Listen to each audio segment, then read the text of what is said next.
हरे कृष्णा। जन्माष्टमी आ गई है। आपके प्रश्न आ रहे हैं कि दीदी मासिक धर्म के कितने दिन बाद जन्माष्टमी की पूजा कर सकते हैं। मासिक धर्म है तो जन्माष्टमी व्रत कैसे करें, साथ ही क्या हमें अपने गले में तुलसी माला जो कंठी हम धारण करते हैं उसे पहनना चाहिए या नहीं। आइए सभी प्रश्नों का उत्तर इस छोटे से वीडियो में प्राप्त करने की कोशिश करते हैं। जन्माष्टमी व्रत करने से ब्रह्म वैवर्त पुराण में वर्णित है कि कई हजार एकादशी 88,000 एकादशियों का फल मिल जाता है और साथ के साथ जितनी भी साल की अष्टमी होती है उन सभी का फल हमें जन्माष्टमी व्रत करने से प्राप्त होता है। जन्माष्टमी व्रत पितरों को सुख प्रदान करता है और एक अलग ही आध्यात्मिक मार्ग से हमें जोड़ने का प्रयत्न करता है। परंतु मासिक धर्म हो जाए, सूतक की स्थिति हो जाए तो हम सभी बड़े दुखी हो जाते हैं कि कैसे इस व्रत को परिपूर्ण करें। देखिए, सबसे पहले तो कोई चिंता टेंशन की बात नहीं है। हमारी महाप्रभु सब जानते हैं हम किस स्वरूप में है। यथाशक्ति तथा भक्ति, ऐसी शक्ति है उस अनुसार भक्ति करें, परंतु भक्ति करना कभी भी किसी अवस्था में नहीं छोड़ना चाहिए। 2025 में बहुत श्रेष्ठ और उत्तम स्वरूप में यह दिन प्राप्त हमें हो रहा है।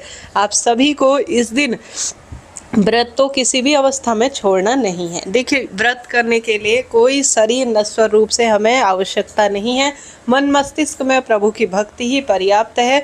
तो आप मानसिक जाप जितना करते हैं उतना उत्तम है। जितना संभव हो अपनी भक्ति को प्रशस्त करें, परंतु आपको व्रत तो किसी भी स्वरूप में छोड़ना नहीं है। आप सभी को इस बात का ध्यान रखना है कि आप भगवान जी की कोई भी वस्तु को स्पर्श नहीं करेंगे। सबसे पहले मासिक धर्म के 5वें दिन से भगवान की भक्ति की जा सकती है। ध्यान रहे रक्तस्राव न हो रहा हो, आप शुद्ध हो गए हो तो बाल धो लीजिए। एक दिन तीसरे दिन बाल धो लीजिए, एक दिन 5वें दिन बाल धोकर आप भगवान की सभी वस्तु को स्पर्श कर सकते हैं। तो 5वें दिन से शास्त्रों में वर्णित है की पूजा की जा सकती है। परंतु कई क्षेत्र वर्ग विशेष के हिसाब से सारी चीज़ें बदलती भी है। कई क्षेत्रों में 6ठे दिन से पूजा की जाती है, कई क्षेत्रों में 7वें दिन से पूजा की जाती है। आप अपने अनुसार, अपने परिवार रीति अनुसार कीजिएगा। जैसा मैंने शास्त्रों में पढ़ा है उस अनुसार तो 5वें दिन से भगवान की पूजा बाल धोकर, शुद्ध श्रेष्ठ धुले हुए वस्त्र पहनकर, मन मस्तिष्क को पूर्ण रूप से शुद्धता के साथ आप महादेव और श्री नारायण सभी देवी देवताओं की पूजा कर सकते हैं। तो श्री कृष्ण जन्माष्टमी का व्रत भी 5वें दिन से धारण कर सकते हैं। परंतु 5 दिन पूरे न हुए हों तो चौथे दिन आप भगवान को स्पर्श ना करें। सिर्फ आप मानसिक पूजन करें और व्रत उपवास जरूर करें। मंत्र जाप आप कर सकते हैं, रोज की माला नहीं, अपने हाथों में या किसी भी अन्य वस्तु से आप सभी मंत्र जाप कीजिएगा। आप सभी हरे कृष्णा हरे रामा इस महामंत्र का स्मरण कर सकते हैं। ओम नमो भगवते वासुदेवाय महामंत्र का स्मरण कर सकते हैं।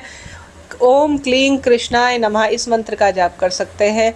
आप सभी भक्तजन अपनी इच्छा शक्ति सामर्थ्य अनुसार कोई ना कोई मंत्र जाप करें।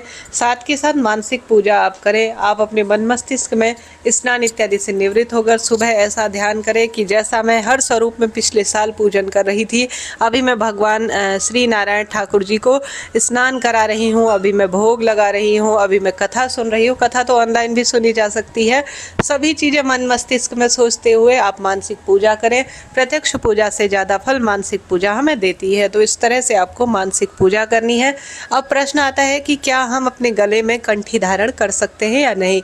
देखिए, यह कंठी अगर आपको ध्यान है कि आज मेरा मासिक धर्म आ जाएगा तो आप सभी कंठी को उतार कर रख दीजिए भगवान जी के मंदिर में। परंतु ऐसा है कि आपने धारण कर रखी है और अचानक से मासिक धर्म आ गया है तो इसका कोई दोष नहीं है, कोई दिक्कत की बात नहीं है। मासिक धर्म में कोशिश करें इसे आप अलग से रख सकते हैं। परंतु अगर आपने धारण की है तो भी जब भी याद आए आप इसे अलग से रख सकते हैं। आप पहने हुए हैं, हमेशा पहने रहते हैं तो कोई दोष, कोई दिक्कत की बात नहीं है। भगवान को स्पर्श नहीं करना है। तुलसी माला को, जो कि एक सुंदर हमारे साथ प्रभु का एक साक्षात स्वरूप है, उसे धारण करने में कोई दोष, कोई दिक्कत नहीं है।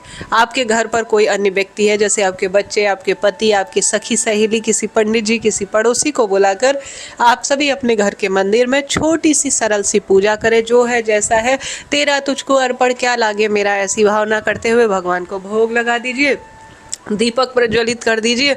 बस यही पर्याप्त है। तुलसी पत्र रखकर भगवान को सभी चीज़ें एक एक करके बारी बारी से समर्पित कर देते हैं तो यह भी बड़ी विशेष पूजा के रूप में जानी जाती है और आपको संपूर्ण फलों की इससे अनुभूति होती है। कोई प्रश्न हो कमेंट्स में आप पूछ सकते हैं। मैंने सभी प्रश्नों का उत्तर दे दिया है। हर हर महादेव, जय श्री कृष्ण। आपके लिए है जन्म